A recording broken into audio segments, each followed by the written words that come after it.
কানা আনি সিয়ামিদ দাহা।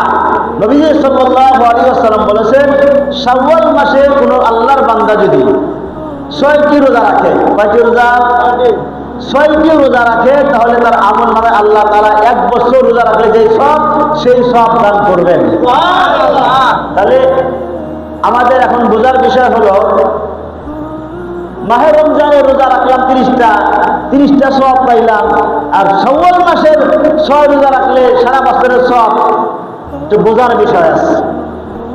আল্লাহ তাআলা কোরআনে বলেন, মান জাবিল হাসানাতি ফালাহু আশরু আমসালিহা। কোন আল্লাহর বান্দা এক ইবাদত করে, একটা আমল করে 10 নেকি, একে কত?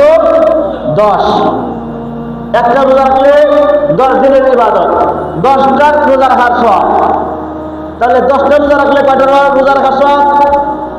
100টা। 30টা রোজা রাখলে কয়টা রোজা রাখার সওয়াব? 300টা। কয়টা রোজা? 300টা রোজা।